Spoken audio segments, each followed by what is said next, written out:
हाँ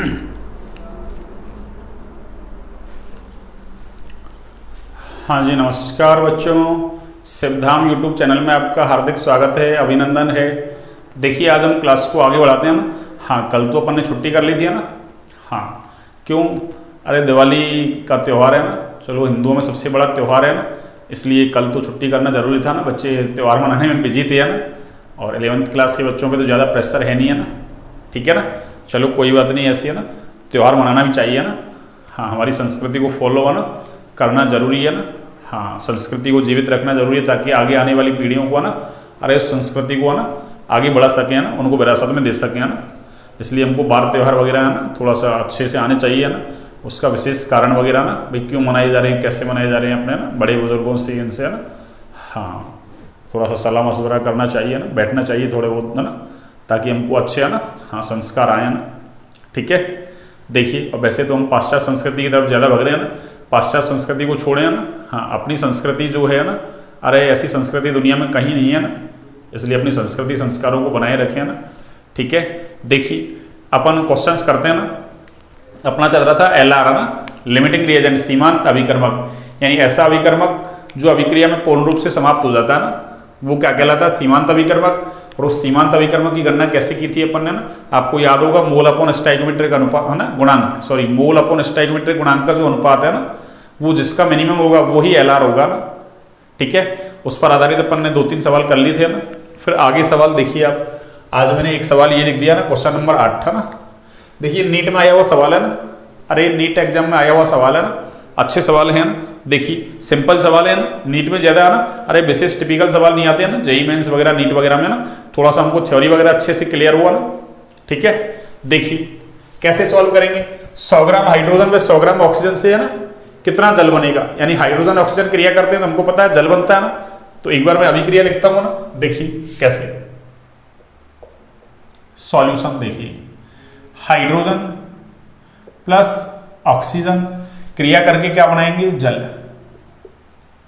देखिए, इसको बैलेंस करूं मैं तो इसको ना 2 से मल्टीप्लाई कर दूं, इसको भी 2 से मल्टीप्लाई कर दूं ना। 2H2 प्लस O2, इससे क्या बन गया? 2H2। देखो ये कितना दे रखा है? 100 ग्राम, और वो भी कितना है? 100 ग्राम। ठीक है, ये भी 100 ग्राम, ये भी 100 ग्राम। पहले देखते हैं LR कौन है ना। तो LR के लिए हमको क्या करना है? अरे इनके मोल निकालने ना। देखिए, इसका मोल कितना होगा? 100/2, और इसका मोल कितना होगा? 100/32 हो जाएगा। अरे हो जाएगा या नहीं होगा? आगे देखिए, अपन को क्या करना है, यानी मोल अपॉन स्टोइकोमेट्रिक कोएफिशिएंट का रेशो निकालना है ना, जिसके लिए मिनिमम होगा वही क्या होगा? LR।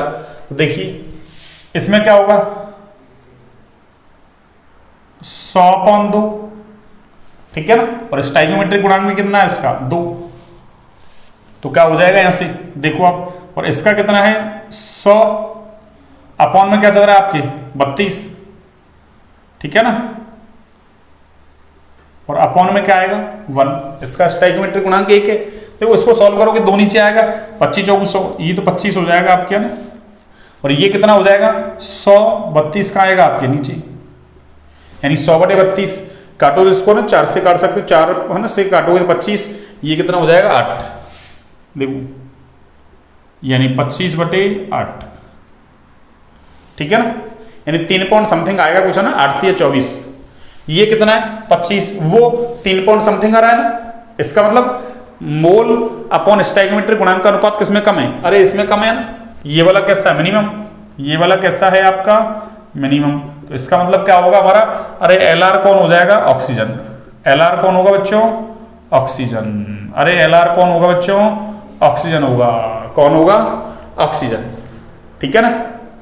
अब देखिए, जब ये LR है तो हमको पता, देखो आगे क्या करेंगे अपन। ऑक्सीजन LR हो गया तो हम क्या करेंगे? अरे मोल्स ऑफ O2 अपॉन इसका स्टोइकोमेट्रिक गुणांक बराबर क्या होगा? मोल ऑफ H2 है ना, H2O जल, अपॉन इसका स्टोइकोमेट्रिक गुणांक कितना है? 2। इसका मतलब जल के मोल यदि मुझे निकालने तो क्या होगा? अरे NH2O बराबर कितना होगा? 2 गुणा ऑक्सीजन के मोल। ये लो, 2 गुणा ऑक्सीजन के मोल कितने देखो, अरे ऑक्सीजन के मोल ये रे 100/32 है ना, तो 100/32 तो कितना हो जाएगा,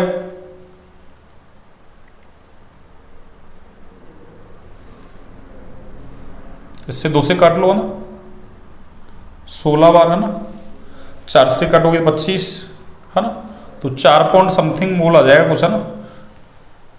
हाँ 1/16 का मतलब हो जाएगा 4.25 के समथिंग है ना। कितना हो जाएगा बच्चों ये, चलो इसको सॉल्व भी मत करो ना अब, अरे इसको सॉल्व ही मत करो ना, ऐसे ही पड़ा रहने दो। 100/16 ये लो 100/16 मोल, क्यों वापस से कैलकुलेशन करनी पड़ेगी फिर है ना, काटोगे तो अरे 25 ये नीचे 4 है ना, 25/4 तो 4.25 के समथिंग हो जाएगा ना, ठीक है ना, सॉरी 4 नहीं 6.25, सॉरी 6.25 है ना, अरे 6.25 4 से काटोगे तो 25 ये 4 है ना, 25/4 तो 6.25 है ना, ठीक है। पर हमको तो क्या करना है, अरे ये पूछ रहा है कितना बनेगा, यानी कितने का मतलब ये ग्राम में पूछ रहा है ना, कितना ग्राम बनेगा। अब मोल जब आ गया तो हम क्या कहेंगे, अरे मास ऑफ H2, ठीक है ना, यानी जल का द्रव्यमान कितना होगा, जल के मोल कितने, अरे मास जब भी निकालना है, द्रव्यमान जब भी निकालना है ना, ग्राम में मात्रा निकालनी है, तो इसका मतलब मोल को क्या करो, अरे उसके मॉलिक्यूलर वेट से मल्टीप्लाई कर दो। 16 होता तो कट जाता ना, एक सही तो किया है ना, अच्छा हाँ 1 सेकंड सही, तो ये कितना हो जाएगा आपके, इसको सॉल्व करोगे ना, हाँ 16 होता तो कट जाता ना, तब तो 100 ग्राम आ जाता, पर ये थोड़ा ज्यादा है ना, तो ये 112.5 ग्राम के समथिंग आ जाएगा ना। कितना आ जाएगा बच्चों, 112.5 ग्राम के समथिंग है ना, ठीक है ना। 18 में 16 का भाग लगाएंगे ना, तो 1 से ज्यादा आएगा ना, उससे मल्टीप्लाई करोगे तो ये कितना हो जाएगा 112.5 ग्राम। समझ में आ गया होगा, सिंपल सा है, बस आपको एलआर निकालना है। एलआर आते तो हमको ये पता ही है ना कि खुद के मोल अपॉन खुद का स्टोइकियोमेट्रिक गुणांक हाँ का अनुपात बराबर दूसरे के मोल अपॉन दूसरे का स्टोइकियोमेट्रिक गुणांक का अनुपात। क्यों, एलआर आते ही हमारा ना बस एलआर में जो दूसरा जो पूछा जा रहा है उसमें रिलेशन आ जाएगा ना, ठीक है ना। उससे तो अपन कोई काम नहीं है, हाइड्रोजन से तो ना, हाइड्रोजन से तो कोई काम नहीं है, ठीक है ना। अब देखिए अब ये क्वेश्चन भी अच्छा है ना, देखिए इसमें क्या करेंगे, सुनो इसने क्या दिया C2H2, इसकी H2 से अभिक्रिया करवाई, उससे क्या बना C2H4। इसने कहा ये 50 ml लिया, ये 50 ml लिया, तो वो कितना बनेगा ना। और इसने आगे देखो ये लाइन लिखी है ना, अरे ये लाइन इंपॉर्टेंट है ना कि सभी आयतन समान तापीय दाब पर मापे गए हैं। अरे इसका आयतन वो बनने वाला है, उसका आयतन समान ताप और समान दाब पर मापे गए हैं ना। याद करो क्या, अरे आवोगाद्रो की परिकल्पना ना, आवोगाद्रो हाइपोथेसिस है ना, आवोगाद्रो की परिकल्पना क्या थी कि समान ताप और समान दाब पर समान आयतन की गैसों में अणुओं की संख्या क्या होती है, समान। अरे अणु कह दो या मोल, क्यों, अणुओं की संख्या आ जाएगी तो आवोगाद्रो संख्या का भाग लगा देंगे तो क्या आ जाएगा उससे मोल। इसका मतलब वो ये तो कहता है कि V समानुपाती किसके, N के। अरे आवोगाद्रो की परिकल्पना क्या कहती है बच्चों, आवोगाद्रो है ना, आवोगाद्रो परिकल्पना क्या कहता है कि V समानुपाती है किसके, N के। कब, जब ताप और दाब कैसा हो, समान। तो यहाँ ताप और दाब समान दे रखा है, तो V यानी वॉल्यूम समानुपाती N, N का मतलब मोलों की संख्या की। इसका मतलब क्या हुआ कि जितना वॉल्यूम उतने ही मोल। अरे इससे यही तो है ना रिलेशन निकला। इसका मतलब मैं इनको ml मानूं या मोल मानूं, बात तो एक ही है। अरे ml मानूं या मोल मानूं, बात तो एक ही है। तो मैं क्या लिख सकता हूं यहां से, अरे मोल ऑफ C2H2 बराबर मोल ऑफ H2 बराबर क्या होगा, मोल ऑफ C2H4। क्यों, अरे सबका स्टोइकियोमेट्रिक गुणांक एक ही है ना। अरे इसका भी गुणांक एक, इसका भी एक, इसका भी एक, तो एक का भाग लगा, उससे क्या फर्क पड़ रहा है ना। तो ये मोल कैसे हैं, बराबर हो गए है ना। अरे इन तीनों की मोल कैसे होगी बच्चों, बराबर। अब देखिए अब हाँ एक चीज और देखिए आप, है ना, चलो मैं इधर लिखता हूं ना, इधर देखिए क्या कर सकते हैं, देखो N एन का मतलब है ना, अरे मोल। C2H4 के मोल कितने, 50। अरे यहाँ लिख देता हूं मैं, इसके मोल कितने हैं। सॉल्यूशन, एक बार रुको, देखो ना, इसको मैं पूरे को इरेज करता हूँ ना, सिस्टमेटिक करते हैं ना, ताकि आपको कंफ्यूजन नहीं हो ना। ये लीजिए, सबसे पहले इसका सॉल्यूशन लिखता हूं मैं ना, ये लो। हाँ जी, तो वो अवोगाद्रो परिकल्पना समझ में आ गई आपकी। V समानुपाती N, N का मतलब मोल किया ना, इसका मतलब जितना है ना आयतन है उतने ही मोल हैं उसमें ना। तो देखिए क्या लिखेंगे यहां से,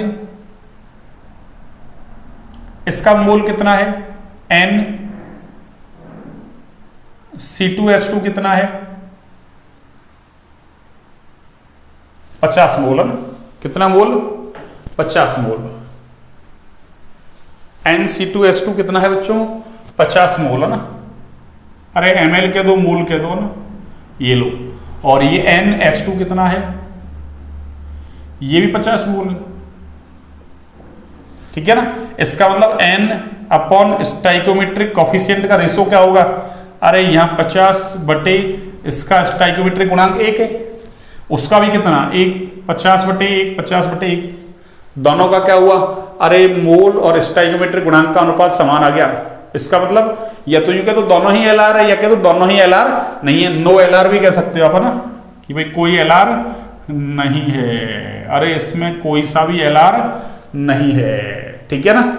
तो इसका मतलब अब क्या कहेंगे अपन, यहां से अपन को तो वो बताना है, इसका मतलब क्या कहेंगे अपन NC2H2, ठीक है ना। यानी इसके मोल अपॉन इसका स्टाइकोमेट्रिक गुणांक तो सबका एक एक, एक रखो तो रखो, नहीं कोई जरूरी नहीं है। बराबर क्या होगा NH2 बराबर क्या होगा NC2H4। और हमको पता अरे इनके मोल कितने थे, अरे इनके 50-50 मोल है ना, तो उसका मोल भी कितना होगा 50। तो ये भी 50 मोल और ये भी 50 मोल और ये भी क्या होगा बच्चों 50 मोल। तो यही तो पूछा है हमसे, अरे यही तो पूछा है, ये लो। तो आंसर कितना आ गया हमारा 50 मोल। ये मैंने सिस्टमेटिक कर दिया आपको ना सॉल्व। तो कोई भी एलआर नहीं है ना, या यूं कहते दोनों ही एलआर है क्या, कोई वाला ऑप्शन नहीं है तो फिर दोनों ही हो जाएंगे ना, क्यों दोनों बराबर हैं तो दोनों ही एलआर है ना। या यूं कह दो नो एलआर, कोई एलआर नहीं है, नो का मतलब है नो, नो नो का मतलब नहीं है ना, कोई भी एलआर नहीं है। एक बार आप इसको नोट डाउन कीजिए ना, 9 क्वेश्चंस करवा दिए मैंने ना, अब मैं 10 नंबर का क्वेश्चन लिखता हूं ना, आप एक बार इसको नोट डाउन कीजिए। और ये एनसीईआरटी में दे रखा है, हाँ जी, आपने नोट डाउन कर लिया, आपने नोट डाउन कर लिया होगा, देखिए, हाँ जी। आज हम इसको ना फिनिश कर लेते हैं, एलआर का एक क्वेश्चन सॉल्व करते हैं, फिर उसके बाद एक टाइप और है उसमें 2 क्वेश्चंस करते हैं, उसके बाद हमारी कंसंट्रेशन टाइम्स चलेंगे ना, वो इंपॉर्टेंट है, आती ही है एग्जाम में ना। अरे सांद्रता के पद, द्रव्यमान प्रतिशत, आयतन प्रतिशत, द्रव्यमान आयतन प्रतिशत, मोल भिन्न ना, या उसी का ही दूसरा नाम मोल अंश है, या ना उसी का ही एक नाम और है मोल प्रभाज, है ना। एनसीईआरटी के अकॉर्डिंग मोल फ्रैक्शन, एक मोललता आएगी, एक मोलरता आएगी, है ना। तो इस तरीके से अपन को कई सारी टर्म्स पढ़नी है ना, एक नॉर्मलता भी है ना, एक फॉर्मलता भी होती है ना, सारी चीजें पढ़नी है अपन को ना। हाँ जी, अब देखिए मैं अगला क्वेश्चन लिखता हूं ना, अगला क्वेश्चन क्या है सुनिए।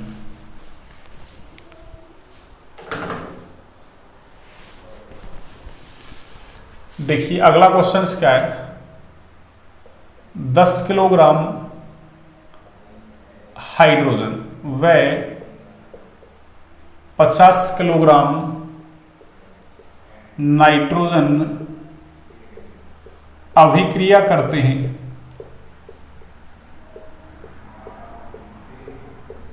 तो, है ना, क्या बनेगा, अमोनिया बनेगा ना।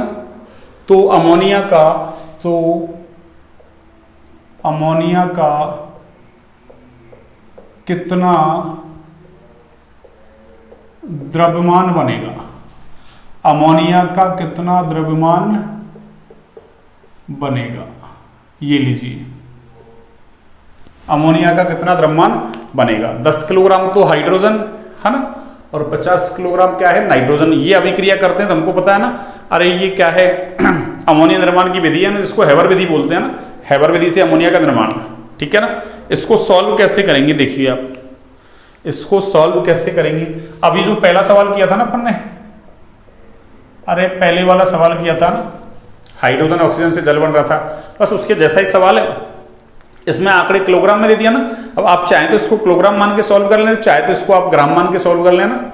हाँ, लास्ट में जो आंसर आएगा, अरे उसमें बस ग्राम की जगह क्या लगा देना, आप किलोग्राम लगा देना, आपकी इच्छा है ना। ग्राम से सॉल्व करोगे इसको ना तो थोड़ा सा ना आसान रहेगा ना। मतलब ऐसे एक किलोग्राम को मान लो, अरे ग्राम मान लो इसको, किलोग्राम को ग्राम है ना, और लास्ट में यूनिट क्या लगा देंगे अपन, ग्राम। और आप चाहें तो मैं तो वैसे बता दूंगा ना, कोई दिक्कत नहीं है। देखिए कैसे करेंगे, सुनिए। N2 प्लस 3H2, इससे क्या बन रहा है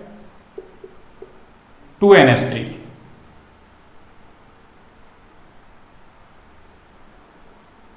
N2 प्लस 3H2, इससे क्या बन रहा है 2NH3। N2 प्लस 3H2, इससे क्या बन रहा है बच्चों 2NH3। अब देखिए ये कितना दे रखा है अपन को, 10 किलोग्राम, सॉरी 10 नहीं, ये 50 है ना। हाँ, अब की बार मैंने इसको इधर लिख दिया ना। ये कितना किलोग्राम है बच्चों, 50 किलोग्राम है ना। हाँ, ये तो क्वेश्चंस गलत हो जाएगा ना, मतलब क्वेश्चंस अगर डेटा उल्टे कर दें तब तो कोई दिक्कत नहीं है ना, पर अभी तो अपन उसके हिसाब से चल रहे हैं ना। ये कितना है 50 किलोग्राम, और ये कितना है 10 किलोग्राम, तो ये कितना बनेगा, ये क्वेश्चन हो गया हमारा ना। अब सबसे पहले देखो इनके मोल निकालो आप, मोल। अब चाहो तो इस किलोग्राम को ग्राम में चेंज कर लो आप ना, आपकी इच्छा है, और नहीं इसको ना वैसे रहने दो आप। देखिए कैसे निकालोगे, 50 और इसका कितना है मॉलिक्यूलर वेट 28, इसका कितना है 10, और हाइड्रोजन का कितना है 2, ठीक है, हो गया। अब देखो आप, मोल तो मैंने निकाल दिया। अब यदि अपन देखें मोल अपॉन स्टाइकोमेट्रिक गुणांक, देखो इसका स्टाइकोमेट्रिक गुणांक तो एक ही है, तो एक का भाग लगाने से तो कोई दिक्कत नहीं है, ये तो 50/28 ही रहेगा। ये कितना हो जाएगा 10/2, और बटे में क्या रहा 3, तो इससे गुणा ही तो होगा 3। अरे चाहो तो आप ऐसे लिख लो इसको 10/2, और बटे में क्या चल रहा है ये 3। ये लो, एक बार दोबारा से लिखता हूँ मैं इसको, देखिए एक बार इसको मैं दोबारा से लिखता हूँ ना। हाँ जी, देखिए ये 10/2, ये तो इसके मोल हो गए, अपॉन इसका स्टाइकोमेट्रिक गुणांक कितना है 3, तो 2 और 3 नीचे तो आएगा, तो 2 से इसको काट दो, ये कितना हो गया आपके 5/3, और 5/3 का मतलब क्या हो गया, अरे 1.66 के समथिंग आएगा यार। और 28 का भाग लगाओगे ना, 28 गुना 56 है ना, तो थोड़ा सा है ना 2 से कम होगा, ये वैल्यू 1.78 के आसपास आती है ना। अरे इसकी जो वैल्यू आती है ना बच्चों, वो 1.78 के आसपास आती है। कितनी 1.78, तो मिनिमम तो ये है, अरे मिनिमम वैल्यू तो यही है ना, तो मिनिमम जब ये है तो इसका मतलब LR कौन होगा, अरे LR कौन होगा बच्चों, हाइड्रोजन होगा। LR कौन होगा, हाइड्रोजन। LR कौन होगा अपना, हाइड्रोजन हो जाएगा ना। अब देखिए आगे तो सिंपल वही काम, हमारा काम क्या है, मोल। मोल कितने हैं इसके, अरे इसके मोल 50/28 है ना, यानी इसके मोल N, अच्छा अपन को इससे काम नहीं है ना, अच्छा इससे काम नहीं है अपन को ना, अरे अपन को तो इससे काम है ना, किससे, LR हमारा हाइड्रोजन आ गया ना, तो मैं क्या लिखूंगा NH2, यानी हाइड्रोजन के मोल अपॉन इसका स्टाइकोमेट्रिक गुणांक कितना है 3, बराबर क्या लिखूंगा मैं N किसके, अमोनिया के मोल अपॉन इसका स्टाइकोमेट्रिक गुणांक कितना है 2। तो मुझे तो क्या चाहिए, अमोनिया चाहिए ना, तो मैं क्या लिखूंगा N अमोनिया बराबर क्या होगा, अरे अमोनिया के मोल बराबर क्या होंगे बच्चों, ये इससे मल्टीप्लाई होगा, 3 नीचे आएगा तो 2/3 इनटू क्या होगा NH2, यानी हाइड्रोजन के मोल। अरे किसके मोल बच्चों, हाइड्रोजन के मोल, ये लीजिए। हाँ अब देखिए आप 2/3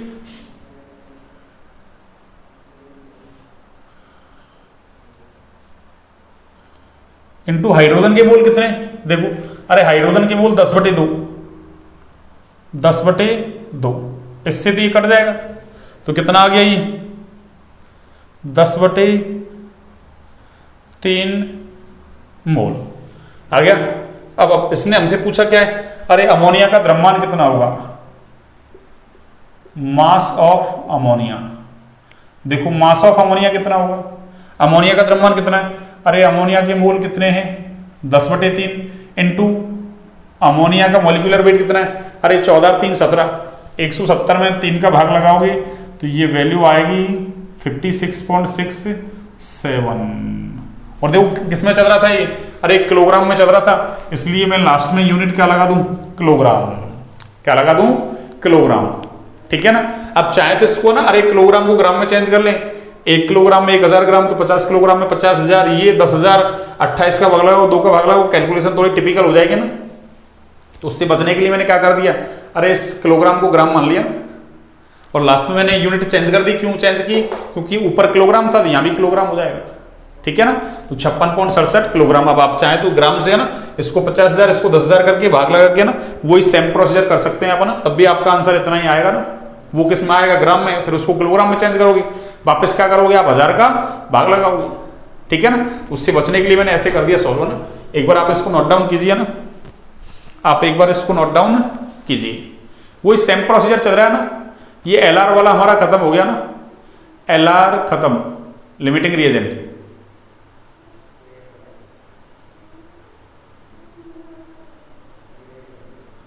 हाँ जी, अब देखिए आगे। अब मैं एक है ना चौथा केस लेता हूं, इसमें 3 केस हो गए थे अपने।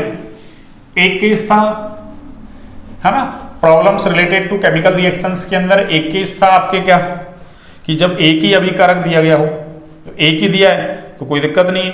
अब फिर एक से ज्यादा दिए पर सूचना एक की दी गई है, इंफॉर्मेशन एक की दी गई है, तो अपन ने क्या किया था, एक से ज्यादा दिए गए पर इंफॉर्मेशन भी सभी की दी गई है, तो फिर एलआर वाला कंसेप्ट काम में लेते हैं अपन, है ना। और एलआर वाला कंसेप्ट कैसे काम में लेते हैं, है ना। वो एक रिएक्शंस लिखी थी, वो काम की थी, है ना, कि खुद के मोल अपॉन खुद का स्टोइकियोमेट्रिक गुणांक बराबर दूसरे के मोल अपॉन दूसरे का स्टोइकियोमेट्रिक गुणांक, है ना। ऐसे तीसरे के मोल अपॉन तीसरे का स्टोइकियोमेट्रिक गुणांक, जितने भी हैं उनके अपने अपने मोल और अपने अपने स्टोइकियोमेट्रिक गुणांक का जो अनुपात है वो कैसा होता है, अरे बराबर होता है बच्चों ना। अब चौथा केस देखिए अपना, चौथा केस है केस 4, उसी में ही चल रहा है ना, प्रॉब्लम्स रिलेटेड टू है ना केमिकल रिएक्शन। इसमें आ रहा है परसेंटेज शुद्धता, प्रतिशत शुद्धता, है ना, परसेंटेज प्योरिटी, प्योरिटी कितना प्योर है।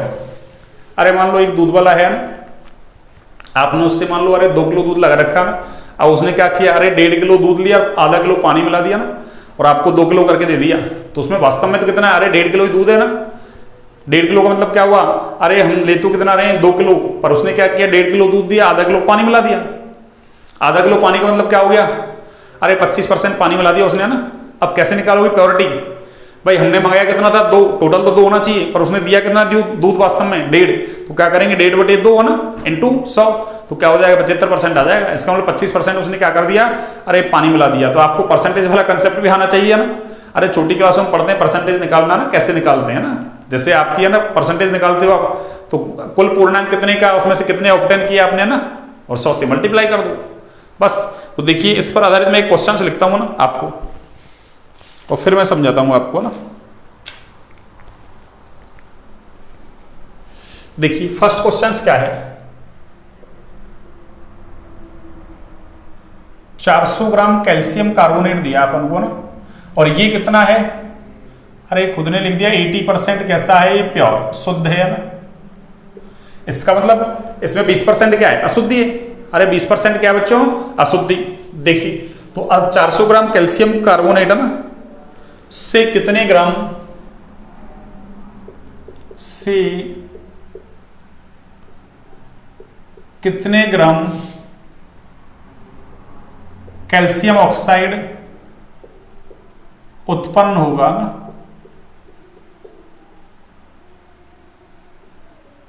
कितने ग्राम कैल्शियम ऑक्साइड का मतलब बिना वजह चूना ना। अरे कैल्शियम हाइड्रोक्साइड होता है एक CaOH का ऑल्टोइस कैल्शियम हाइड्रोक्साइड, उसको बुझा हुआ चूना बोलते हैं ना। ये कैल्शियम ऑक्साइड है CaO, इसको बोलते हैं बिना बुझा हुआ चूना। ठीक है ना। अब देखिए अब इसका सॉल्यूशन कैसे करेंगे, सिंपल है।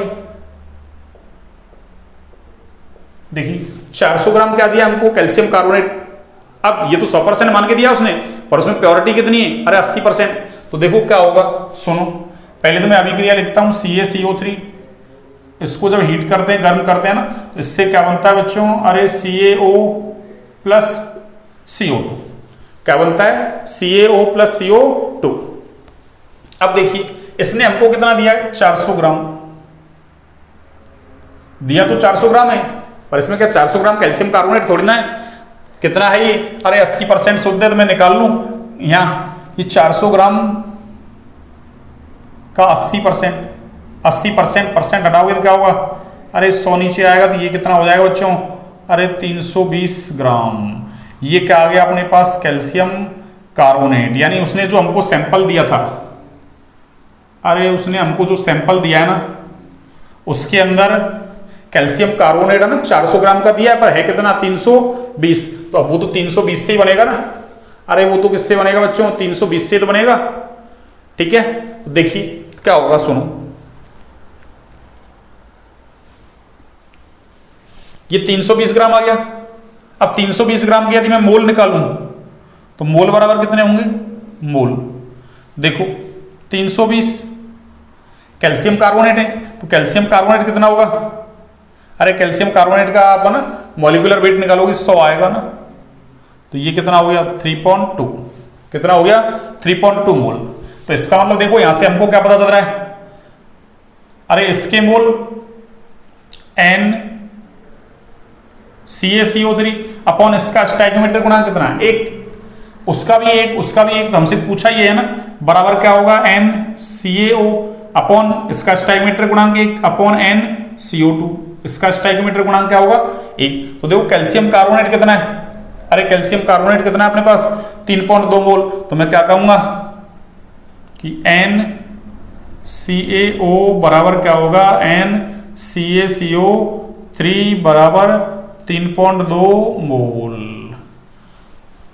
अरे हो जाएगा नहीं होगा, 3.2 मोल। अगर हमसे क्या पूछे, अरे मास पूछे इसका ना, क्या पूछे मास, द्रव्यमान पूछे, तो मास बराबर क्या होगा, मास ऑफ कैल्शियम ऑक्साइड बराबर क्या होगा बच्चों, अरे इसके मोल इनटू इसका मॉलिक्यूलर वेट कितना है, कैल्शियम का 40, 16, 56। इसको सॉल्व कर लो आप ना, कितना हो जाएगा, इसको सॉल्व कर दो आप ना, अरे 3 से गुणा कर लो ना इसको, चलो मैं यहां कर देता हूं,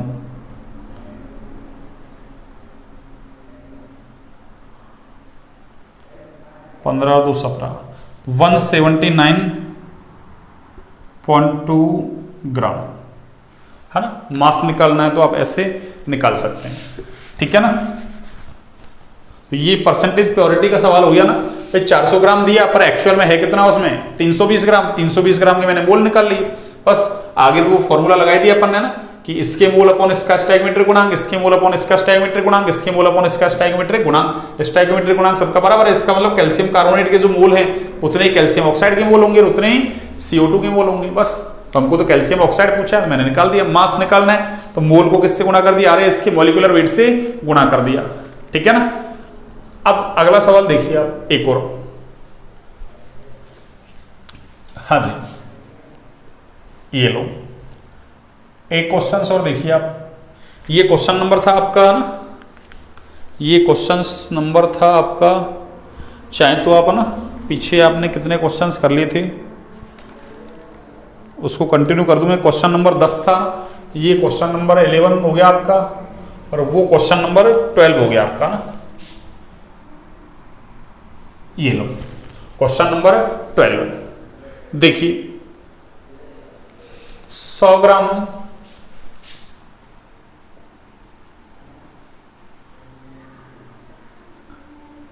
कैल्शियम कार्बोनेट का सैंपल दे रखा ना, सैंपल का मतलब नमूने को है ना,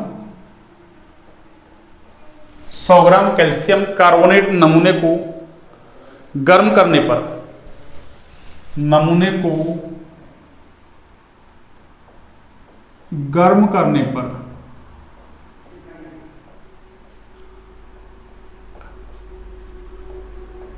एनटीपी पर 16.8 लीटर है ना एलटी,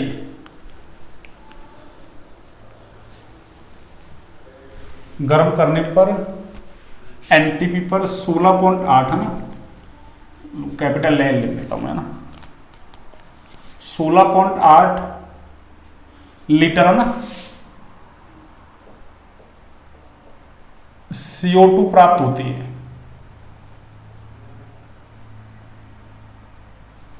ठीक है ना, इतनी CO2 प्राप्त होती है ना। कैल्शियम कार्बोनेट की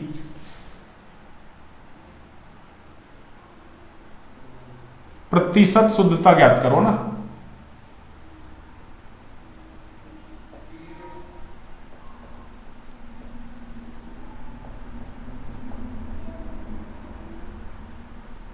तो 100 ग्राम दे रखा हमको ना, उससे इतनी लीटर हमको क्या प्राप्त हो रही है, CO2 प्राप्त हो रही है ना।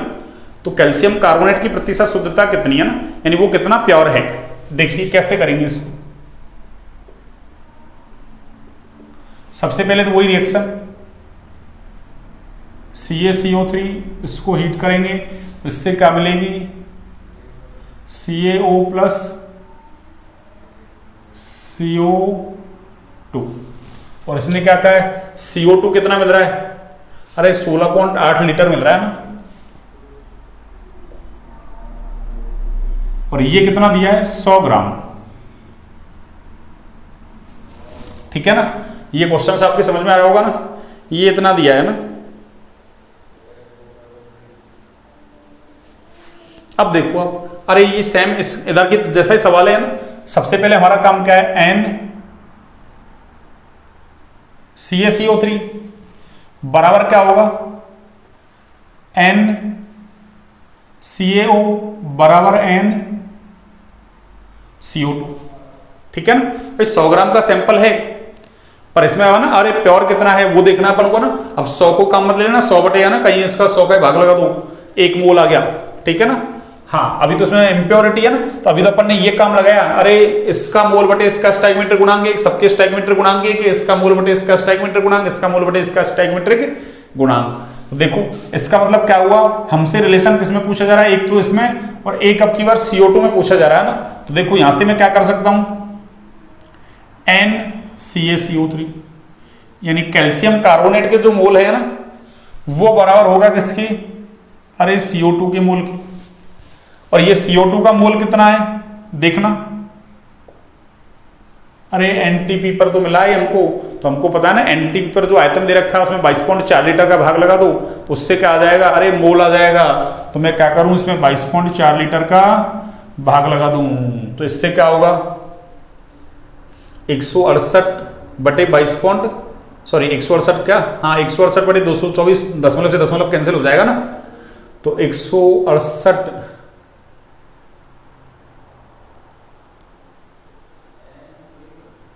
देखो कितने बार हो जाएगा ये, 84 है ना, 84 से काटोगे तो 84 दूना 168, और 84 को 3 बार गुणा करो तो 80 या 200, इसको काटो देखो एक बार है ना, 168 हो गया नहीं बटे 224, 4 से काट दो, 4 चौक 16, 4 दूनी 8, 4 पंजे 20, 4 छिका 24, तो 14 दूना 28, 14 तिया 42, 14 चौक 56। ठीक है ना, 3/4, तो ये कितना हो गया, 3/4 मोल, अरे 3/4 मोल। ठीक है ना, समझ में आ गया होगा आपकी।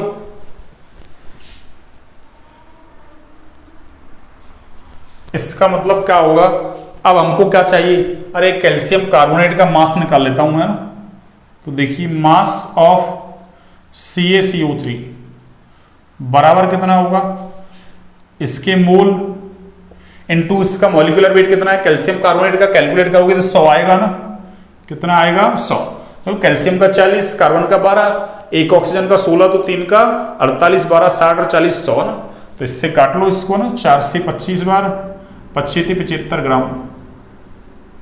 इसका मतलब 100 ग्राम का जो सैंपल है हमारे पास है ना, उसमें एक्चुअल में आना कैल्शियम कार्बोनेट कितना है, अरे 75 ग्राम। पहले इसने खुद ने लिख दिया कि 400 ग्राम का सैंपल दिया, 80% प्योर था, है ना।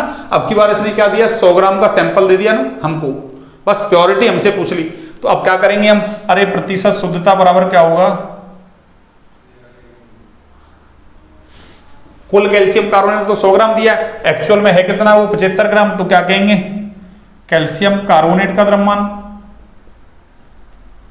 अपॉन कुल द्रव्यमान।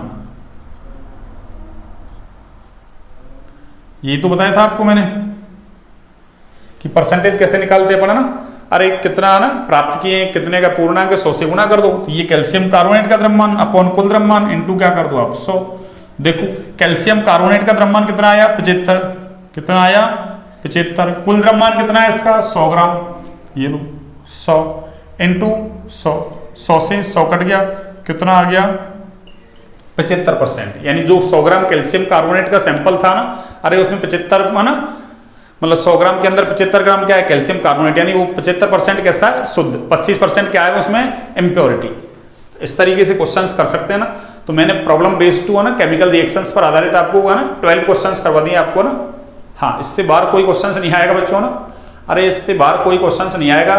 कल हम पढ़ेंगे कंसंट्रेशन टर्म्स है ना, जो ये बोली थी मैंने ना, द्रव्यमान प्रतिशत, आयतन प्रतिशत, द्रव्यमान आयतन प्रतिशत है ना, मोलरता, मोललता, मोल भिन्न, ये सारी चीजें पढ़ेंगे अपन है ना, ठीक है। इसके बाद अपना चैप्टर क्या हो जाएगा, फिनिश है ना, एक चैप्टर फिनिश हो जाएगा मूल कंसेप्ट से रिलेटेड है ना। वैसे आपको कंपटीशन एग्जाम में ऐसे पढ़ाया जाएगा मूल कंसेप्ट है ना, तो मूल कंसेप्ट के अंदर ही आते हैं सारे कुछ है ना, ठीक है बच्चों। आपको क्लास अच्छी लगे तो आगे लाइक सब्सक्राइब शेयर करें भैया ना। आप शेयर कम से कम कर रहे हैं ना, अरे 400 बच्चे हैं ना, 402 हो गया ना आप अपने सब्सक्राइबर है ना। अब 400 बच्चे हैं तो अरे 400 बच्चा एक बार है ना, एक एक बच्चा शेयर करे, 400 बार शेयर हो जाएगा भैया ना, अरे 400 शेयर है ना, तो 400 लोगों तक आपकी बात 400 क्या ज़्यादा तक पहुंचेगी, अरे 400 है ना, हाँ बच्चे शेयर करेंगे तो है ना 1000 बच्चों तक पहुंचेगी बात है ना। हाँ, अब 1000 में ज़्यादा नहीं तो है ना, अरे उसका 20% मान लो 200 बच्चे जुड़ेंगे अपने साथ, ठीक है ना। फिर आगे वो फॉरवर्ड करेंगे, फिर वो फॉरवर्ड करेंगे, ऐसे तो आगे है ना, अरे सब कुछ आगे ऐसे तो होता है ना। एक परफेक्ट टीचर बच्चों की है ना वजह से बनता है ना। आपको अच्छा लगे, हाँ अच्छी नहीं लग रही क्लास तो कोई बात नहीं, शेयर मत कीजिए ना। हाँ, अच्छी लगे क्लास है ना, वास्तव में आप पढ़ रहे हैं, आपका फायदा हो रहा है ना, हाँ और लोगों का फायदा होगा ना, ऐसा नहीं अरे औरों को बता देंगे उसको फायदा हो जाएगा, अपन को नुकसान हो जाएगा ना। अरे विद्या धन ही एक ऐसा धन है दुनिया में ना, जिसको जितना शेयर करोगे, जितना बांटोगे ना, उतना बढ़ेगा, जितना उसको अपने पास संक्षिप्त रखोगे उतना ही घटेगा ना। हाँ, इसलिए शेयर ज्यादा से ज्यादा करें। आपको अगर क्लास अच्छी लग रही है लाइक सब्सक्राइब शेयर करें क्लास को ना, ठीक है। आज की क्लास यहीं तक रखते हैं ना, कल से नई क्लास है ना अपन मतलब कंसंट्रेशन टर्म्स वाली लेंगे ना, ठीक है। वो भी अच्छा कंपटीशन एग्जाम में वहां से भी क्वेश्चंस आते हैं बिल्कुल ना, 100% आते हैं क्वेश्चंस है ना, ठीक है। तो आज की क्लास को यहीं तक रखते हैं ना, और सभी को शुभरात्रि, गुड नाइट, ठीक है। चलिए कल मिलते हैं ना, स्वस्थ रहिए, मस्त रहिए ना। हाँ, मौसम का थोड़ा ध्यान रखें ना, क्यों मौसम चेंजेज हो रहा है इसलिए ना, ठीक है बच्चों।